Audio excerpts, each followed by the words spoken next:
आप सुन रहे हैं प्योर जिंदगी। Let's uncomplicate, let's find out a balance of love and hate, good and bad, pity and great. नमस्कार, मैं हूं मनोज श्रीवास्तव और आज हम बात करेंगे आइडियोलॉजीज यानी विचारधाराओं के बारे में। विचारधारा के नाम पर इंसान क्या क्या नहीं करता। वोट देता है, चंदा देता है, सपोर्ट देता है और अपनों से भी लड़ जाता है। लेकिन हमारे आपके जीवन में विचारधारा का सिर्फ इतना दखल होता तो भी गनीमत थी। विचारधारा के नाम पर इंसान का कत्ल करता है और एक दो नहीं, इतने कत्ल करता है कि गिनना असंभव हो जाता है। हिटलर की नाजी जर्मनी में 1.5 से 3 करोड़ लोगों का कत्ल किया गया था। रूस की क्रांति में 1 करोड़ से ज्यादा लोग मारे गए थे। फ्रांस की क्रांति में 40 लाख लोग मारे गए थे और सेकेंड वर्ल्ड वॉर में इतने लोग मारे गए कि उन्हें गिनना असंभव हो गया। अलग अलग अनुमान में 3.5 से लेकर 6 करोड़ के बीच लोगों के मारे जाने की चर्चा होती है।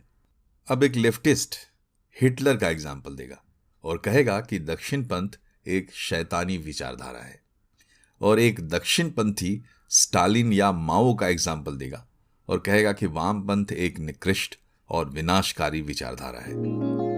असल में कोई विचारधारा विलन नहीं होती। विलन होते हैं वो लोग जिन्हें ये अहंकार हो जाता है कि वो बड़े हैं और सत्ता की भूख उन्हें एक बीमार पशु जैसा बना देती है। इंसानियत से भटके हुए ये लोग हर चीज को इस्तेमाल की चीज समझते हैं, लिहाजा विचारधारा का भी इस्तेमाल करते हैं ताकि भोले भाले लोगों को अपना प्यादा बनाकर अपनी लड़ाई में झोंका जा सके। अपने रूटीन में मशगूल एक आम आदमी को जब बार बार एक खास तर्ज पर बातें बताई जाती हैं, सिखाई जाती हैं और एक खास दिशा में सोचने के लिए कन्विंस किया जाता है, तो उसमें विचारधारा के प्रति आकर्षण पैदा हो जाता है और वो विचारधारा को एक मेंटल प्रोडक्ट की तरह स्वीकार भी कर लेता है। काफी हद तक वैसे ही जैसे कि विज्ञापनों के जरिए किसी प्रोडक्ट की मार्केटिंग की जाती है और लोग उस प्रोडक्ट को खरीदते हैं, इस्तेमाल करते हैं। इसलिए आइडियोलॉजी का एंगल आपको पॉलिटिक्स के साथ साथ corporate, advertisement, art, cinema, literature, scholarly हर जगह मिलेगा। एक आम इंसान के लिए आइडियोलॉजी एक तराजू या एक पैमाने की तरह काम करती है। आप आइडियोलॉजी का सांचा साथ लिए घूमने लगते हैं, फिर आप हर बात को और हर चीज को उस सांचे में फिट करके देखते हैं। अगर बात इस सांचे में फिट हुई तो आपको ठीक लगती है, नहीं तो गड़बड़ लगती है। विद्वानों की राय यह है कि विचारधारा या आइडियोलॉजी को a set of assumptions and beliefs माना जाना चाहिए। मतलब कुछ विश्वास और कुछ धारणाएं जो आपस में तार्किक तरीके से जुड़ी हुई हैं और आपको एक नजरिया देती है। रिसर्च में पाया गया है कि विचारधारा आपके ऊपर से आपके सोचने का जो बोझ है उसे थोड़ा कम कर देती है, और समान विचारधारा के लोग जब आपस में मिलते जुलते हैं या आपस में संवाद करते हैं तो वो थोड़ा ज्यादा सिक्योर्ड फील करते हैं। विचारधारा के जरिए एक लॉन्ग टर्म रिलेशनशिप बनाने में मदद मिलती है। इसीलिए अब दर्जनों विचारधाराएं लोगों के बीच खुद को मार्केट कर रही हैं, अलग अलग मकसद से। कोई आपको सामान बेचना चाहता है, कोई आपको विचार बेचना चाहता है, कोई आपका साथ चाहता है। विचारधाराएं अब एक कंप्लीट सॉल्यूशन सर्विस की तरह है, एक पैकेज की तरह। मार्केट में विचारधाराओं का पूरा स्पेक्ट्रम है। कैपिटलिज्म, कम्युनिज्म, समाजवाद, जातिवाद, धार्मिकता, liberalism, conservatism, feminism, minoritism, humanitarianism, regionalism वगैरह वगैरह। हम क्या खाते हैं, क्या पहनते हैं, किसके साथ उठते बैठते हैं और किसे राज करने के लिए चुनते हैं, ये सब कुछ अलग अलग विचारधाराओं से प्रभावित होता है, चाहे हमें इस बात का एहसास हो या ना हो। वैसे इसमें कोई बुराई नहीं है, बशर्ते कि हम किसी अंधी दौड़ में शामिल ना हों और किसी एक्सट्रीम तक ना पहुंच जाएं, क्योंकि रिसर्च ये भी बताते हैं कि विचारधारा ज्यादा हावी होती है तो और कुछ हो ना हो जीवन में संतुष्टि का एहसास कम हो जाता है, क्योंकि व्यवहारिक स्तर पर हर चीज किसी एक विचारधारा के हिसाब से हो ही नहीं सकती। मतलब विचारधारा का एक आनुपातिक इस्तेमाल ही होना चाहिए और एक संतुलन के साथ। अगर अनुपात और संतुलन का ध्यान नहीं है तो विचारधाराओं से एक सुरक्षित दूरी बनाकर रखना बेहतर है। तो अपना सेंस ऑफ बैलेंस ठीक करने के लिए चलते हैं मदर ऑफ आइडियोलॉजीज के पास, जिसका नाम है फ्रेंच रिवॉल्यूशन, फ्रांस की क्रांति, और खोलते हैं विचारधाराओं के मेजरमेंट स्केल, लेफ्ट और राइट की जन्म कुंडली। ये वेस्टर्न वर्ल्ड में आधुनिक काल के शुरुआती दिनों की बात है। 15वीं-16वीं शताब्दी के आसपास का समय मानिए। एक तरफ आविष्कार हो रहे थे, इन्वेंशंस हो रहे थे, और इसी से औद्योगिक क्रांति, इंडस्ट्रियल रेवोल्यूशन भी शुरू हो गया था। दूसरी तरफ वैचारिक पुनर्जागरण भी हो रहा था। मतलब विद्वान बता रहे थे, समझा रहे थे कि दुनिया कैसे चलती है या आगे कैसे चलेगी, और आम इंसान इसको सुन भी रहा था, कम से कम यूरोप में। तो दर्शन शास्त्र और व्यवहारिक विज्ञान की मदद से मानव जाति के विकास का क्रमिक खाका बनाया जाने लगा। प्रिंटिंग प्रेस आ चुका था और किताबें छपने लगी थी, तो इसकी वजह से जो सूचनाएं थीं, जो ज्ञान था, वो आबादी के एक बड़े हिस्से तक पहुंच रहा था। और औद्योगिक क्रांति ने पहली बार एक मध्य वर्ग भी तैयार करना शुरू कर दिया था। ये मध्य वर्ग अर्थव्यवस्था की रीढ़ था। इसमें ज़्यादातर खेती किसानी करने वाले और व्यापारी वर्ग के लोग थे, और जो लोग सबसे निचले पायदान पर थे वो लगभग गुलाम थे। उनके पास कोई अधिकार नहीं थे और उनकी खरीद बिक्री भी होती थी। इन्हीं परिस्थितियों ने राजनीति को राजाओं और ईश्वर के दरबार से बाहर निकलने पर विवश किया, और इन्हीं परिस्थितियों ने भविष्य की राजनीति को एक दोराहे पर ला खड़ा किया, जिसमें से एक रास्ते का नाम पड़ा लेफ्ट और दूसरे का राइट।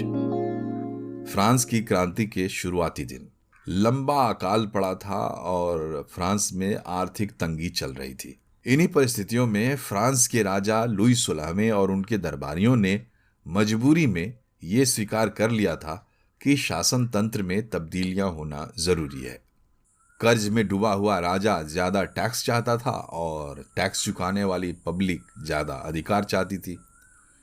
तो रेवोल्यूशन के दबाव में नेशनल असेंबली लिखित संविधान बनाने के काम में जुटी। अलग अलग मुद्दों पर बहस चल रही थी। तो उसमें एक प्रमुख मुद्दा ये था कि जो नया संविधान बनेगा उसमें राजा की स्थिति क्या होगी, उसमें राजा के पास अधिकार क्या होंगे।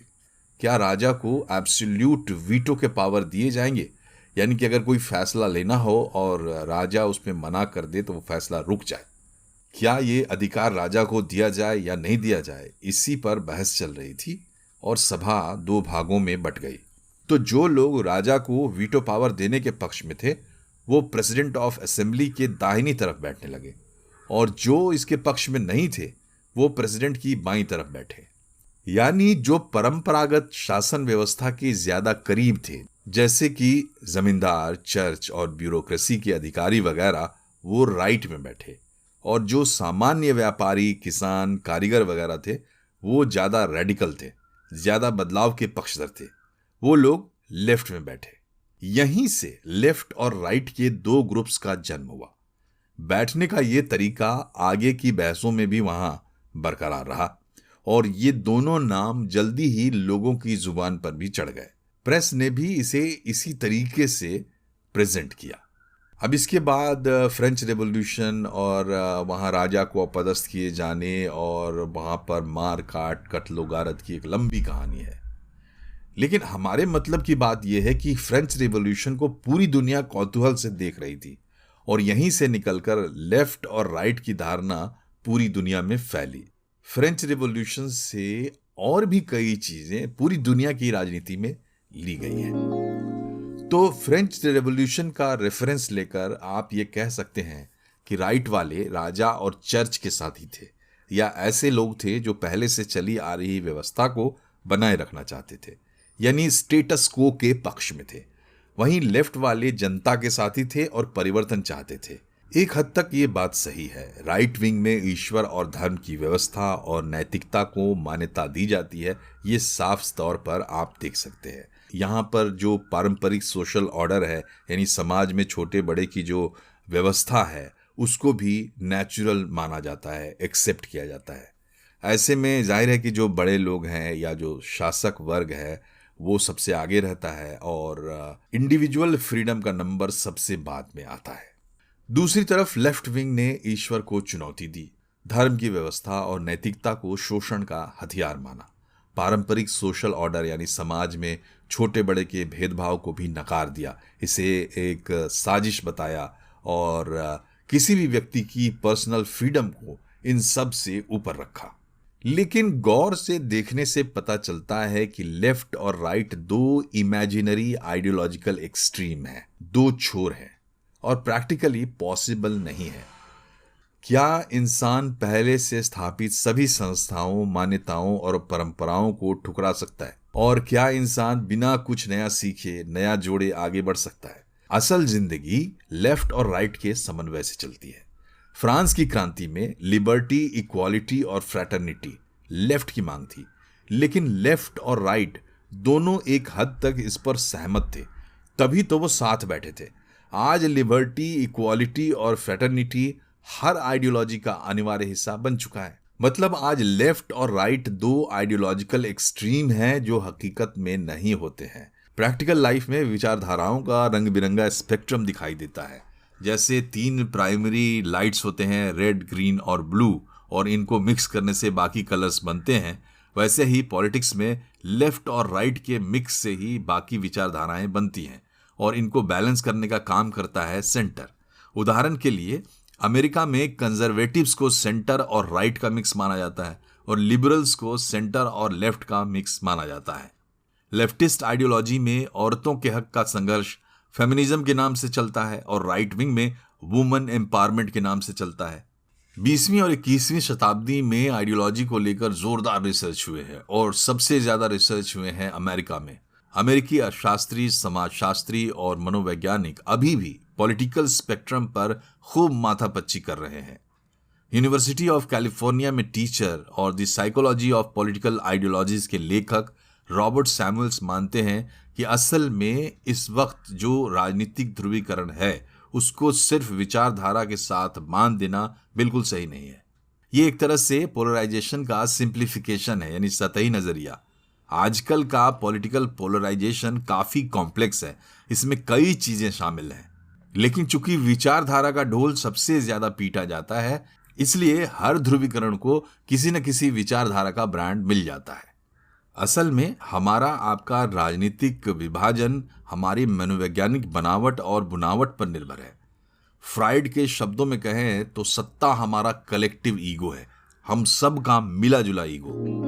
पश्चिमी विश्व ने लेफ्ट और राइट का डायमेंशन बनाया है सत्ता के लिए, जो इस धारणा से प्रेरित है कि अधिकांश या बहुसंख्यक इंसान अपना दाया हाथ प्रमुखता से इस्तेमाल करते हैं और बाएं हाथ का इस्तेमाल करने वाले एक डेविएशन और माइनॉरिटी है। लेकिन हैरानी की बात है कि विद्वानों ने राजनीति में मनोविज्ञान के रोल की उपेक्षा की। लेफ्ट और राइट पर 1935 से स्टडीज चल रही हैं और उनकी एनालिसिस ये बताती है कि लेफ्टिस्ट और राइटिस्ट मनोवैज्ञानिक स्तर पर काफी अलग होते हैं, जैसे कि पर्सनालिटी कैरेक्टरिस्टिक्स में, उनकी चेतना, उनकी चिंता और उनकी प्रेरणा में, व्यक्तिगत मूल्यों के मामले में और साइकोलॉजिकल और फिजियोलॉजिकल फंक्शंस के मामले में भी वो अलग होते हैं। हर समाज का एक स्टेटस को होता है, मतलब कुछ सामाजिक स्थिति होती है, आर्थिक स्थिति होती है, राजनीतिक व्यवस्था होती है, संस्थाएं होती हैं और इन पर कुछ लोग बैठे हुए होते हैं। उनकी एक हायरकी होती है, मतलब कोई छोटा होता है, कोई बड़ा होता है।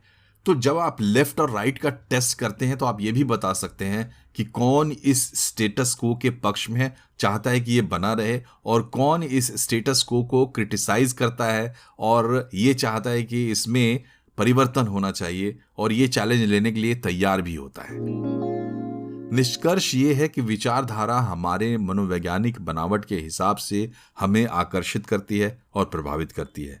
स्टेटस को चाहने वालों को राइट और चेंज चाहने वालों को लेफ्ट आकर्षित करता है, लेकिन किसी भी हालत में विचारधारा में इतना विश्वास ठीक नहीं है कि दिमाग के दरवाजे बंद हो जाएं और हम विचारधारा से बाहर निकलकर सोचना ही छोड़ दें। विचारधाराएं तो मनुष्य के मूल बनावट के भी खिलाफ जाती हैं। विचारधाराएं हमारे मनोवैज्ञानिक बनावट के हिसाब से हमें अच्छी या बुरी लग सकती हैं, लेकिन किसी भी परिस्थिति में इंसान की जो मूल बनावट है वो किसी एक विचारधारा के पक्ष में नहीं हो सकती, क्योंकि इंसान को हर परिस्थिति में दो विकल्प मिलते हैं, हाँ या ना, करना है नहीं करना है, अच्छा है बुरा है। अब अपनी परिस्थिति, अपनी भावना और अपने विवेक के आधार पर इंसान फैसले करता है। ऐसे में कैसे संभव है कि कोई एक इंसान अपने जीवन की हर परिस्थिति में हर फैसला किसी एक विचारधारा के आधार पर ले पाए? क्या आप हमेशा स्टेटस को के पक्ष में हो सकते हैं, या फिर क्या आप हमेशा चेंज के पक्ष में हो सकते हैं? विचारधारा इंसान की निर्णय प्रक्रिया को एक तरफा बनाने के लिए सिलेक्टिव फैक्ट्स का सहारा लेती है और इंसान की इमोशंस को एक तरीके से हैक करने की कोशिश करती है। इसलिए अगर इंसान किसी एक विचारधारा पर चलते हुए काफी दूर तक जाता है तो उसे अपनी लाइफ में जटिलताएं ज्यादा नजर आती है। ये बात आपको सबसे अच्छी तरीके से वो लोग सिखा सकते हैं जो विचारधाराओं पर लंबे समय तक चले हैं और उन्होंने इसकी कीमत चुकाई है। तो विचारधारा से इस्तेमाल मत होइए, विचारधारा का इस्तेमाल करिए अपनी जिंदगी में चीजों को समझने के लिए, और विचारधारा को देखिए एक प्रोडक्ट के तौर पर, तो ये आपके फायदे का सौदा होगा। अगर आपको ये पॉडकास्ट पसंद आया तो इसे लाइक, शेयर और सब्सक्राइब करें। नमस्कार।